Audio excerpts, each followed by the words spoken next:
filtros ni normas, que no busca agradar a nadie, no tiene moralidad, es una película totalmente inmoral, es pura explotación, provocación por provocación, hecha para ofender y escandalizar. Pero también es una absoluta locura. Su guión, lleno de excesos, y su intento de imitar el cine de explotación estadounidense con muy poco dinero, acaban generando en muchas ocasiones el efecto contrario a lo que se pretende. O sea que también os vais a reír y divertir mucho con las situaciones que ocurren en pantalla. De tanta exageración, pues la película resulta cómica, y es precisamente por eso que se ha convertido en un título de culto, especialmente en países como Alemania o Francia, donde es más conocida que en España. ¿Vale? Esta película es conocidísima en Alemania, es de culto. Dicho esto, un aviso importante, porque sé que hay gente que se puede ver afectada por ciertas imágenes y es importante avisar. Mad Foxes tiene escenas muy incómodas, de esas que no se ven actualmente en el cine. Sabemos que el público de Cutrecon tiene sentido del humor, pero también sentido común, así que os pedimos respeto en los momentos más crudos, sobre todo en lo relativo a la violencia sexual, ¿vale? Esto no es irreversible de Gaspar Noé, ni mucho menos, que eso sí que es traumático, pero no por ello deja de incomodar y es importante avisar. Y por último, es importante indicar que esta película nos divierte no por sus barbaridades en el ámbito sexual, sino por lo demencial de su planteamiento y lo surrealista de su ejecución. Dicho esto, pues preparaos, porque esto es historia viva de nuestro cine de explotación, un tipo de película que hoy sería impensable, y cedo la palabra al maestro Jaume Balagueró, que ha sido quien ha elegido para abrir esta sección, por supuesto con mi total entusiasmo, esta película, Mad Foxes. Jaume, ¿Qué tal?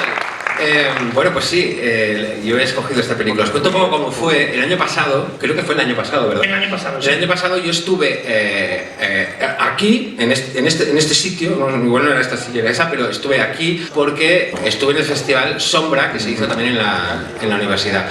Y en el transcurso de este festival, yo conocí a ese señor, no sé si fue contigo exactamente. ¡Chapas! Conoceré a este fulano. Y entonces... Y hablando de muchas cosas... Y hablando de muchas cosas, no, lo hacemos Cutrecon y tal. Lógicamente a mí de pronto me llamó mucha la atención. ¿Cómo? Cuéntame esto, porque no lo conocía. Sí, tal y cual. Entonces, claro, yo de pronto veo, hostia, esto es mi mundo, esto es mi entorno, estoy contento. Y entonces le digo, mira, yo de cosa cutre recuerdo que cuando yo empezaba a rodar Publio o quizá alguna peli mía, acabé rodando en unos estudios, en unos platós de unos antiguos estudios, que eran los estudios Balcázar, que estaban en Esplugues de Llobregat, al lado de Barcelona, que ya no existen esos estudios, pero sí los platós todavía estaban. Entonces yo rodé allí, y estando allí rodando, nada, una tontería, me encuentro carteles de películas, de antiguas películas que los estudios Balcázar habían producido.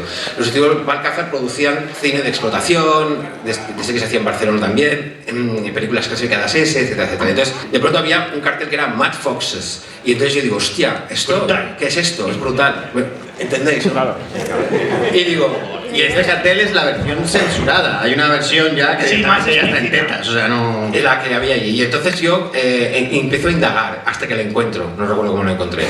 Y la vi y me fascinó, me volvió loco. No recuerdo mucho, a ver, igual, en mis recuerdos hay karatecas también, o no es así.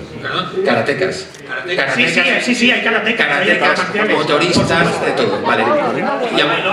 Sí, me impactó mucho una escena que implicaba una bañera, que nos contaba cosas muy fuerte, bueno, varias cosas. Y entonces yo digo, esta también me dice, hostia, esta qué guay. ¿Tú la conocías? O? Sí, vale, me dijo, sí, la encuentro. Dijiste el título Stingray porque era el título, ya que os lo aclaraba José Gras, porque creo que era el título de proyecto mientras se rodaba. Puede ser. Porque el protagonista conduce un coche Stingray. Y entonces, indagando, digo, Stingray, yo creo que Jaume se refiere a Mad Fox. Es que yo por lo que me está contando. el VHS que yo encontré se llamaba Stingray. O sea, que existía, hay una edición. Y entonces yo le digo, y me dice, si la encuentro, la pasamos, vendrás a presentarla. Y yo dije, sí. Es decir, la encontró. Y cumplió el trato. Yo había estado ya aquí, esto es una cosa más personal, pero yo ya había estado aquí en el Festival Sombra, que es donde les conocí, había estado en la universidad, había comido en el comedor vuestro, en la sala de profesores. Me impactó mucho el año pasado al pedir yogur que me dieron un Clesa.